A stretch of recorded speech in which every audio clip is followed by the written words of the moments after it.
Karen McCann is putting her daughter Megan to bed, chasing off a moth that's scaring her, completely unaware that someone creepy is lurking outside the house. She lives with her husband, Mac, and their older daughter, Julie. They're all gearing up for Megan's birthday party later that day. Mac heads out, and Karen rushes to her job at a local news station. After a long shift, Karen's stuck in heavy traffic on her way home, getting anxious about being late. She calls the house, only to be surprised when Julie answers, skipping her soccer practice to help decorate for the party. The two are excited about how the decorations are coming along when the doorbell rings.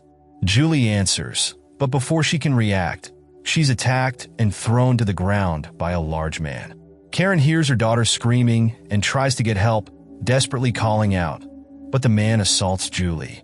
Karen struggles to get someone in traffic to call 911, but finally gets someone to help, all while trying to keep her phone pressed to her ear, screaming for Julie to hang on. Karen runs through the streets, trying to reach her daughter. Julie fights back, but is ultimately overpowered, and the man violently smashes an ice sculpture over her head, killing her. The man picks up the phone, but hangs up before fleeing. Karen manages to catch a cab, and when she arrives home, the police stop her from seeing the horrific scene. She and Max speak with Detective Joe Danilo, who's more focused on getting the details than comforting them. Frustrated with Danilo's lack of empathy, Max storms off, telling the cops to catch the guy. Karen and Mac go to their friend Dolly's house, where Megan is sleeping. They spend the night there, but in the morning, Megan asks why they didn't go home and where Julie is. Mac tries to explain how sometimes bad things happen, but Dolly interrupts, offering breakfast. At the funeral, Karen faces everyone's questions about how she's holding up, but finally escapes to the kitchen for a cigarette. She can't sleep that night and spends it in Julie's room, trying to process the loss. A few days later, Karen, Mac, and Megan go for a walk. Megan runs ahead, but Karen, now terrified and paranoid, starts thinking anyone around her could be the attacker. In a panic, she grabs Megan, upset. She calms down, explaining herself to Mac, who reassures her that she's safe. The next day, Karen visits the police station. Detective Danilo tells her they've got good news. They've recovered DNA from the crime scene and suspect one of the local delivery drivers. Danilo is confident they'll catch the man and introduces Karen to a support group. Mac goes with her to the meeting, where Karen hears stories from other parents who've lost family members to violence and never saw justice. Some of them want forgiveness, while others want revenge. That night, Megan, while having ice cream, accidentally messes up one of Julie's pillows and hides it from Karen. The next morning, Megan brings it to Mac's attention, worried that Karen will be mad. While they're having breakfast, Karen finds the pillow and, furious, blames Megan for washing it. Mac steps in to take the blame, but Karen's upset that it no longer smells like Julie. Mac explains, calming her down. Just then, Karen gets a call from Detective Danilo. They've arrested the suspect, a man named Dubé, based on the DNA. Karen and Mac see Dubé on the news, and Karen becomes obsessed with watching the footage of her daughter's killer. It's the day of the trial, and Karen and Mac find out that their lawyer has been replaced, raising alarms. Dubé walks into court like it's no big deal, and to Karen's surprise, the judge allows him to remove his handcuffs. As the defense attorney argues to have the case thrown out because the DNA wasn't provided for testing, Karen watches in disbelief. After some back and forth, the judge rules in favor of the defense and drops all charges against Dubé. He even mocks Karen as he leaves the courtroom. In a fit of rage, Mac tackles Dubé, forcing the cops to drag him away. The next day, Mac gets a call at work saying Karen didn't show up, so he rushes home, fearing the worst. He finds her curled up in bed, unable to muster the energy to do anything. Karen gets her hands on Robert's arrest records, but the clerk covers the address with whiteout. Still, Karen manages to figure out where Dubé lives. She heads to the rough side of town, parks at a cafe across from his place, and watches him walk out. She follows him as he throws hot coffee at a stray dog before disappearing into an alley. The next day, at work, Karen tells Dolly about tailing Dubé, but Dolly's worried and tells her to stop before she gets hurt. Karen, though, is determined. She follows Dubé to his delivery job in an old, beat-up truck. She watches him drop off a few packages before he stops at the home of a young Spanish woman.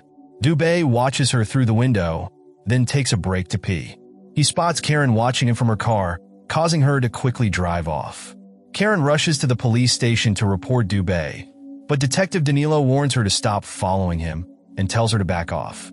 The next day, Karen goes to the Spanish woman's house to warn her about Dubé, but the woman doesn't speak English. When the woman's husband comes home, he immediately kicks Karen out. Meanwhile, Danilo confronts Dubé at his workplace, giving him a warning to stay away from women's windows. At the parent support group, Karen hears about one parent whose son's killer was shot by someone else. The idea sticks with her as she replays the footage of Dube's arrest.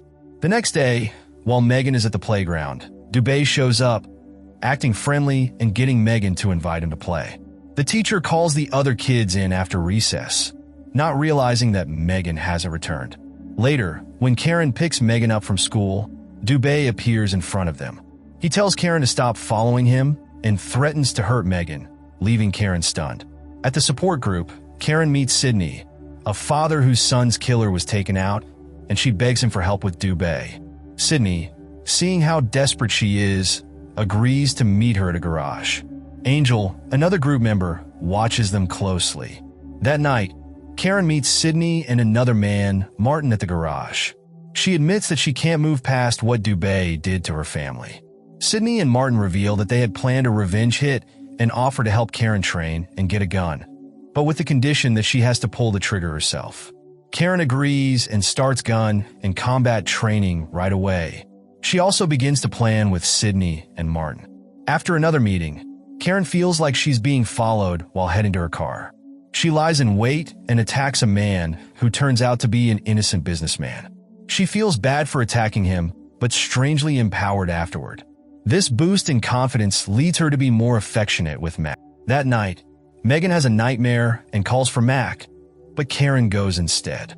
Megan refuses to talk about the dream, but asks Karen if she's still mad at her for losing Julie on her birthday.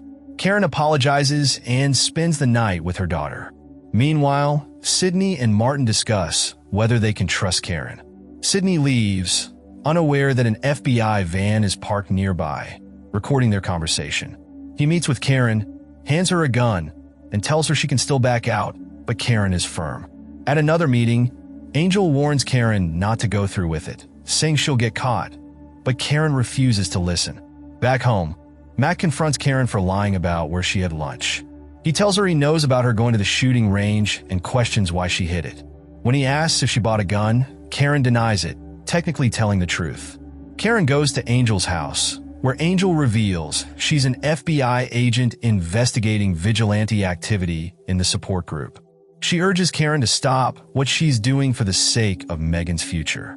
Realizing the consequences, Karen calls Sydney and tells him she's backing out of the plan. The next day, Dubé arrives at the Spanish woman's house. When she goes to give him a tip, he barges in and attacks her. Karen gets a call from Danilo, saying they've arrested Dubé as a suspect. She hopes they'll charge him, but Danilo informs her they still lack evidence and will have to release him. Karen explodes in frustration. That night, she returns to her office, takes boxes of documents, and plans to take a trip with Mac and Megan to clear her mind. However, she gets a call from Dolly about the missing boxes. Karen pretends she doesn't know anything and uses it as an excuse to stay behind while Mac and Megan leave. She resumes stalking Dubé on his delivery route. She sneaks into his apartment, steals a key while he's out, and searches his place. She finds a clay cookie that belongs to Megan. Unaware, Dubé returns home, sees the door open, and finds his apartment ransacked. He spots Karen's hat and realizes she was there. Later that night, Dubé, wearing Karen's hat, breaks into her house while she's in the shower. He sneaks toward the bathroom, but Karen, armed with a gun, confronts him. She reminds him of what he did to Julie, but Dubé attacks and disarms her. They struggle, and Karen ends up falling down the stairs. As Dubé moves in, Karen grabs the gun and shoots him multiple times until he falls dead. The cops arrive at the scene, and Karen is in shock. Danilo tells her he knows what she's done, but Karen dares him to prove it. He then tells another detective that it was a clear case of self-defense. Mac and Julie return home after suspecting what Karen was up to. Mac sits beside her, holding her hand, knowing what she's done, but choosing to just be there for her.